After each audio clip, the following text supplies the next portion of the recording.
네, 시청자 여러분 안녕하십니까? 한 주간의 경제 이슈를 알아보는 BGM원입니다. 국내 최대 모터쇼인 서울 모빌리티 쇼가 열렸습니다.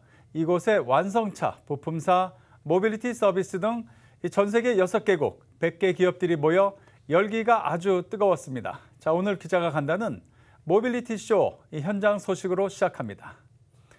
국내에서 최초로 선보인 전륜구동 하이브리드 SUV죠. 요겁니다. 바로 요거. 이 기아 니로의 완전 변경 모델이 이 모빌리티 쇼에서 공개됐습니다. 5년 만에 2세대 모델인데요. 이 자세한 내용 김홍모 기자가 전합니다. 기아가 고양 킨텍스에서 열린 2021 서울 모빌리티 쇼에서 친환경 SUV 2세대 니로를 공개했습니다. 신형 니로는 1세대 출시 이후 5년 만에 새롭게 선보이는 완전 변경 모델로 하이브리드와 플러그인 하이브리드, 순수 전기차 3종으로 출시될 예정입니다. 우선 내년 1분기 하이브리드 모델을 출시하고 상반기에 전기차 모델이 추가됩니다. 차량 외관은 기아 시그니처인 타이거 페이스 디자인을 후드에서 팬더까지 확장해 강인한 느낌을 강조하며 심장 박동을 형상화한 주간 주행 등으로 미래지향적인 이미지를 연출했습니다. 특히 부메랑 모양의 LED 리어 콤비네이션 램프와 통합된 C필러가 큰 면적으로 펼쳐져 있으므로 개성을 더합니다. 또한 그 아래로 공기가 지나갈 수 있도록 공기의 흐름과 저항을 고려한 설계가 반영돼 연비 효율 향상에도 도움을 줍니다. 이 올뉴 기아니로는 새로운 디자인 아이덴티티를 반영하고 친환경 신기술을 집약하여 동급 최고 수준의 연비를 목표화하고 있습니다. 기아는 올해 초 사명 변경을 시작으로 전면적인 변화를 추진하고 있으며 지난 11일에는 2045년까지 탄소 중립을 이루겠다는 선포를 하는 등 지속 가능한 모빌리티라는 기업 비전에 집중하고 있습니다. The sustainable mobility was very important to us. The Kia Niro respects the idea of mobility in many ways. For example, aerodynamics was very important to us, efficiency was very important to us, but also if you look on the interior, we used recyclable material and recycled material, as well as some of the processes. For example, we have a vegan leather, so it's a biopolyurethane, bio-PU, that is used, that uses Tencel, so to dye it with eucalyptus leaves, so with natural processes. 2016년 1세대 출시 때부터 친환경 SUV라는 이름표를 달고 출격한 니로. 단순한 완성차 브랜드를 넘어 다양한 모빌리티 솔루션을 제공하는 기업으로 발돋움하고자 하는 기아가 제시하는 2세대 친환경 SUV가 시장에서 어떻게 평가될지 귀추가 주목됩니다. 팍스 경제TV 김홍모입니다. 이전에 볼보 신형 XC60의 소식 전해드린 바가 있는데요. 이 신형 XC60에는 야, 이런 것까지도 돼? 하는 생각이 들 정도로 이 SK텔레콤의 다양한 통합 인포테인먼트 서비스가 탑재됐습니다. 자, SK텔레콤이 이번 모빌리티 쇼에서도 이 서비스 누구 오토를 직접 선보였습니다. 윤세린 기자가 현장 다녀왔습니다.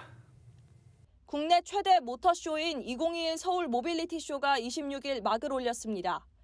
올해로 13회째를 맞는 이 행사에는 완성차, 승용차, 부품사, 모빌리티 서비스 등 전 세계 6개국 100개 기업들이 대거 자리했습니다. 각 기업은 지속 가능하고 지능화된 이동혁명이라는 주제에 맞춰 미래 모빌리티 생태계를 제시합니다. 저는 현재 일산 킨텍스 모빌리티 쇼 현장에 나와 있습니다. 수많은 완성차 브랜드 그리고 부품사 가운데 SK텔레콤이 처음으로 모빌리티 부분으로 참가했습니다. 아리야, 오늘 듣기 좋은 노래 틀어줘. 세븐틴의 예쁘다 들려드릴게요. 볼보 신형 XC60에 탑재된 누구 오토를 선보인 SK텔레콤. 누구는 SKT가 선보인 국내 최초 음성 인식 AI 비서입니다. 누구는 재난 상황은 물론 금융, 돌봄 등 다양한 분야에서 활용되고 있는데 이제 차량에도 SKT의 누구 기술이 적용됐습니다. 누구 오토 서비스는 SK텔레콤이 국내 최초로 만든 안드로이드 오토모티브 OS로 탑재된 인비클 인포테인먼트 서비스입니다.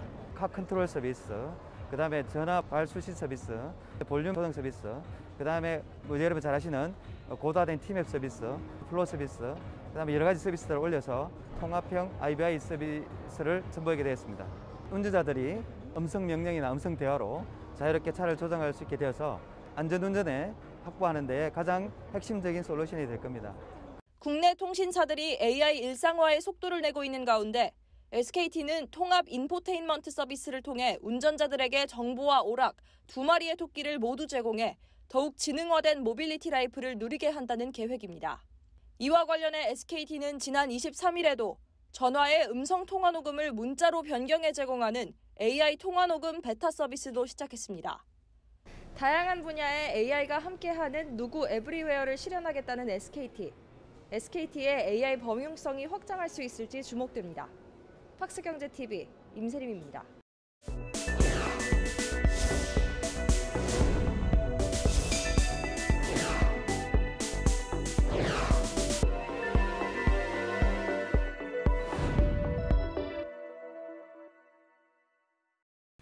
코로나19 이전부터 호흡기 치료로 주목을 받아온 기업이 있습니다. 바로 국내 유일의 인공호흡기 생산 기업인 맥ICS인데요. 이 팬데믹 위기를 기회로 삼아 이 고령화 사회에서 꼭 필요한 존재가 되고 싶다는 바로 이분입니다. 김종철 대표를 김효성 기자가 만나봤습니다. 호흡기 치료를 쉽게 말해 입김으로 움직이는 로봇이라고 맥ICS 김종철 대표는 말합니다. 그만큼 정교하고 세밀한 융합 기술로 만들어내고 있다는 뜻인데요. 고령화 사회를 맞아 필수 의료기기로 자리 잡게 될 호흡기 치료, 그리고 김 대표가 꿈꾸는 맥ICS의 비전과 목표는 무엇인지 들어봤습니다. 네, 저희 회사는 인공호흡기하고 호흡치료기를 주력으로 하는 기업입니다. 애초에 창업 정신 자체가 남들이 하지 않는 걸 좀 해보자, 사회에 좀 기여할 수 있는 기술을 한국에 새로 만들어보자, 이런 취지를 가지고 창업을 했고요. 그 취지가 다행히 꾸준하게 망하지 않고 살아남아서 한 20년 업력을 갖고 있고요. 대부분 고령화라고 하면 고혈압, 당뇨, 만성질환, 그리고 치매라는 부분이 이제 굉장히 강조되고 있는데, 실제로 사망 원인을 보면 호흡기가 약해지는 그런 내용이 많고, 통계적으로도 폐암에 의한 사망이나 폐렴에 의한 사망이 가장 큰 지수를 차지하고 있습니다. 미래학자들의 얘기 중에서도 호흡 질환에 의한 인류의 위기가 점쳐져 왔었는데, 과거 이제 코로나뿐만 아니라 사스, 메르스 이런 지속된 이제 호흡 질환들이 있었거든요. 이런 호흡기 질환의 적당한 약물 치료와 호흡기 치료는 불가피한 과정입니다. 꼭 코로나가 아니더라도 호흡 질환 치료는 점점 그 비중이 늘어날 수밖에 없는 상황에 놓여 있습니다. 근데 그런 관점에서 5년 전부터는 저희가 호흡 치료기라는 새로운,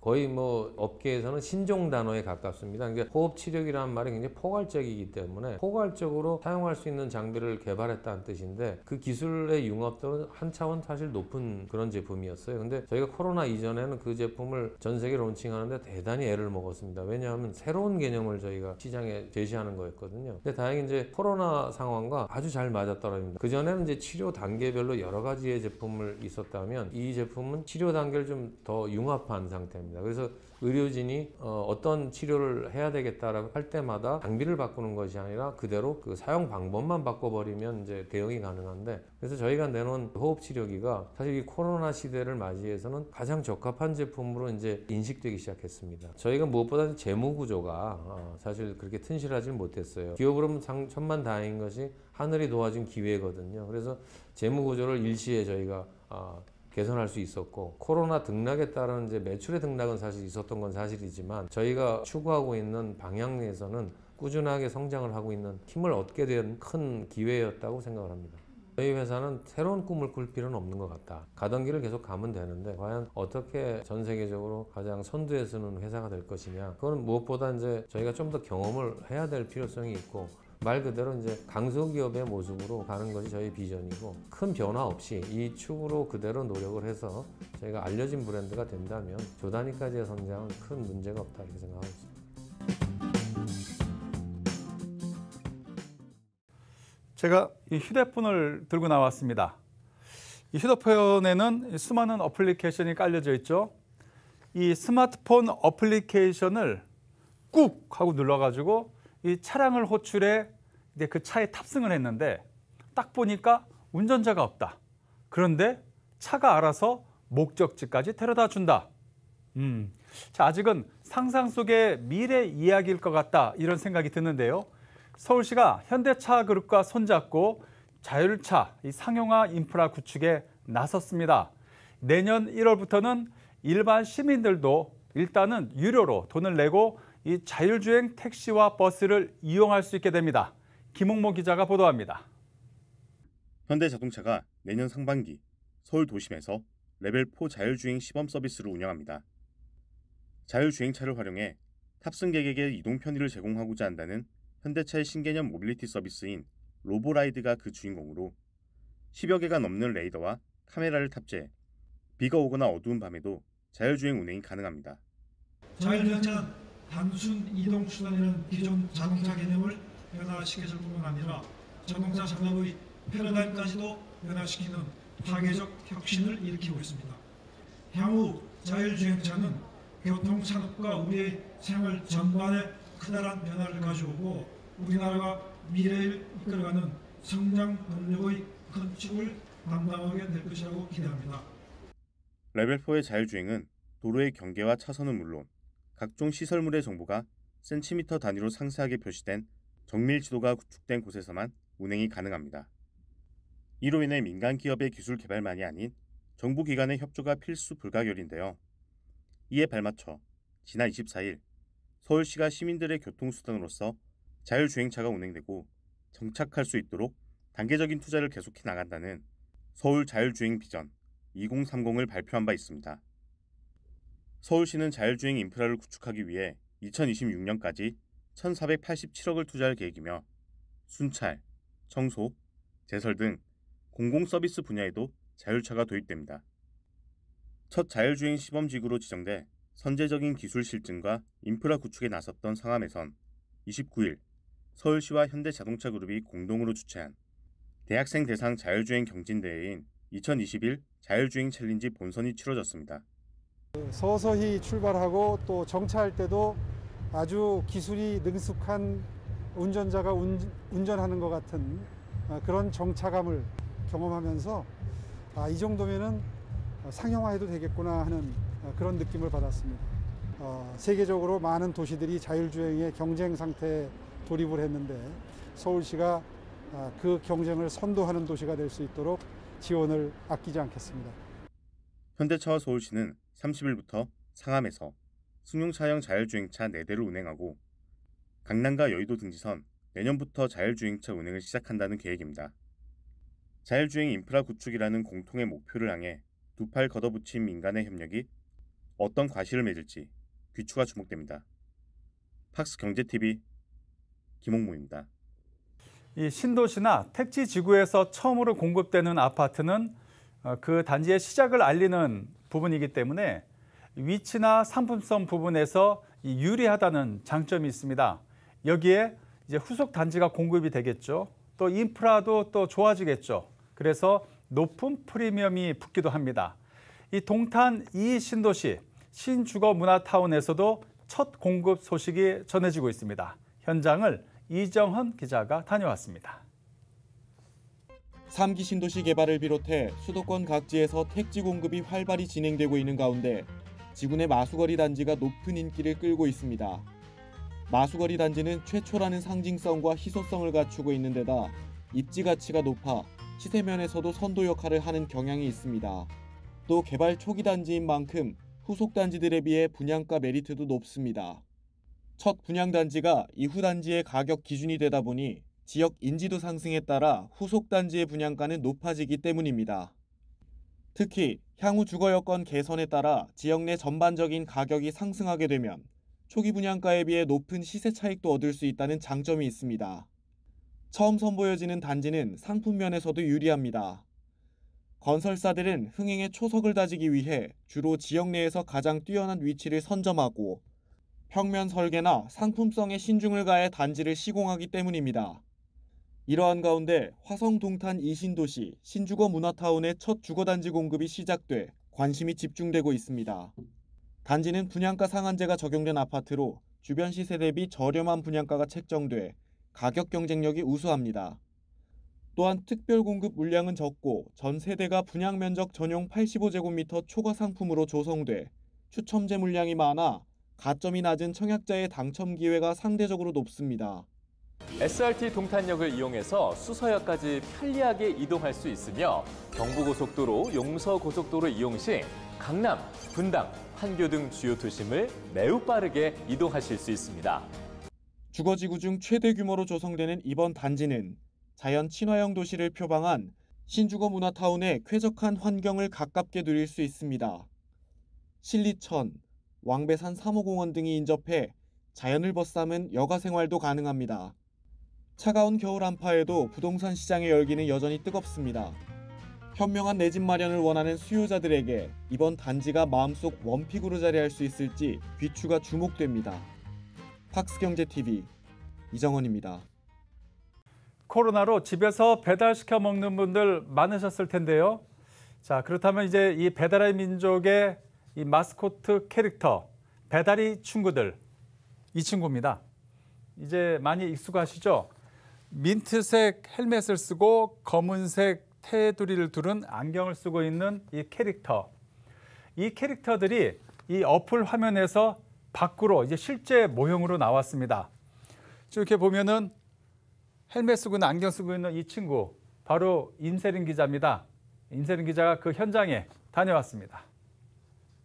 익숙한 배달앱 캐릭터에 아이들이 열심히 색을 칠합니다. 화면에서 2D로만 보던 캐릭터들이 거대한 모형으로 앉아있고 노트와 풍선, 피규어 등 각종 굿즈 실물이 끝없이 늘어서 있습니다. 배달의 민족을 운영하는 우아한 형제들이 배민의 마스코트 캐릭터, 배달이 친구들을 실물로 만나볼 수 있는 팝업 스토어를 하남 스타필드에 열었습니다. 온라인으로만 보던 이 배달이 친구들을 이제 고객들이 직접 오프라인으로 만나보게 됐습니다. 캐릭터들의 표면이 일반 캐릭터들과 달리 매끄럽지 않은 이유는 한국 전통 인형인 꼭두 인형에서 착안했기 때문입니다. 점토를 빚고 모양을 만들어 완성되는 일련의 과정도 전시됐는데요. 처음 들려주는 배민 캐릭터의 이야기에 어린이부터 어른들까지 큰 관심을 보였습니다. 실제로 와서 보니까 너무 재밌었고요. 아이랑 그림도 그리고 캐릭터도 직접 만져볼 수 있어서 너무 재미난 시간인 것 같아요. 배달의 민족은 강력한 자체 콘텐츠인 배민 서체로 해외까지 이름을 널리 알리고 있습니다. 한국에서는 10년간 매년 서체를 개발해 무료로 배포하고 있고 베트남에서는 베트남 배민이 개발한 서체가 레드닷 디자인 어워드에서 디자인 부문 최우수상을 받는 등 국제적으로도 인기가 높습니다. 우아한 형제들은 이제 마스코트인 배달이 친구들로 대중들에게 더 친숙하게 다가가 자체 콘텐츠를 한층 더 강화하겠다는 계획입니다. 배달앱에서는 특히 마스코트로 운영하고 있는 거는 저희 배달의 민족이 유일하기도 하고요. 서체도 마찬가지고 저희 다양한 직군에서도 서체를 사용하시게 되면서 아 이거 배달의 민족 서체구나 이렇게 인지를 하게 되시는 것처럼 저희 배달이 친구들 캐릭터도 아주 어린 아이들부터 아 이거는 배달의 민족의 그 캐릭터구나 그 마스코트구나 이렇게 알 수 있는 접점을 많이 늘리려고 하고 있고 화면에서만 보던 배달이 친구들을 실물로 만나본 고객들. 배달 강국 한국에서 배달이 친구들이 대중들에게 더 친숙하게 다가갈지 고객들의 반응이 기대감을 불러일으킵니다. 팍스경제TV 임세림입니다. 회계감사 품질을 높이기 위한 신외부감사법의 시행 후 3년의 평가가 나왔습니다. 회계 투명성이 높아졌다는 긍정적인 평가도 나온 반면에 기업엔 부담이 커졌다는 목소리도 나왔습니다. 김미연 기자가 보도합니다. 2017년 국가경쟁력평가기관 IMD의 회계 투명성 평가 결과에서 63개국 중 꼴찌를 기록하며 회계 투명성을 높이기 위해 도입된 새 외부감사법. 1일 한국공인회계사회가 개최한 기자세미나에서 제도 시행 후 3년간의 평가와 향후 과제를 논의하는 자리가 열렸습니다. 김영식 한국공인회계사 회장은 지금 회계개혁이 긍정적인 성과를 냈다는 평가와 함께 공익을 위해 계속 이어져야 한다는 것을 강조했습니다. IMD 발표 회계 투명성 순위가 최근 2년 연속 급상승하는 등 국제사회에서 한국의 회계개혁이 긍정적인 평가를 받고 있다는 점입니다. 회계개혁은 기업 회계의 투명성 제고라는 사회적 효익을 위해 정부, 기업 및 회계업계가 함께 풀어야 할 당연한 과제이기도 합니다. 다만 제도 시행 후 감사 보수와 시간 증가 등으로 기업 부담이 커졌다는 우려에 관해선 제도 정상화의 과정이라면서도 기업의 어려움을 고려하고 올바른 감사를 하겠다고 밝혔습니다. 시간당 감사 보수는 지난 10년간 제자리 걸음입니다. 회계 개혁으로 인한 감사 업무량 및 감사 위험 증가 등을 감안하면 최근 감사 보수와 시간의 증가는 비정상의 정상화 과정으로 이해할 수 있습니다. 회계법인 대표자 회의를 소집하여 기업이 애로사항을 공유하고 이를 감안한 정도 감사 구현 방안에 대해 논의할 예정입니다. 전문가들은 향후 분식 회계와 부실 감사 발생을 막기 위해 기업의 이해관계자 모두 지속적인 견제가 필요하다고 조언했습니다. 우리가 나중에 분식 회계로 인한 피해를 안 보려면 제대로 된 감사인을 선임하도록 압력을 넣어야 되는 것이고, 기업, 감사인, 감독당국, 주주, 채권자, 사실 이분들이 적이 아니라 우리나라의 회계 투명성 제고에서 동반자거든요. 신외부감사법은 기존보다 감사인의 독립성을 강조해 책임을 대폭 강화했습니다. 신외부감사법에 따르면 내부 회계 관리 제도 인증 수준도 강화해 검토 의견 기준을 높여 감사 의견을 받아야 하며, 이 제도는 2023년부터 전체 상장사로 확대될 예정입니다. 회계 투명성을 높이기 위한 변화의 바람이 시장에 어떤 영향을 미칠지 관심이 집중됩니다. 팍스경제TV 김미연입니다. 입 안에 생기는 염증인 구강 점막염의 고통은 매우 크다고 합니다. 실제로 암 환자들은 먹지 못하고 말하지 못하는 상태를 머리카락이 빠지거나 얼굴색이 변하는 것보다 더 힘들어한다, 이런 말씀을 하십니다. 하지만 안타깝게도 아직까지 별다른 치료제가 없습니다.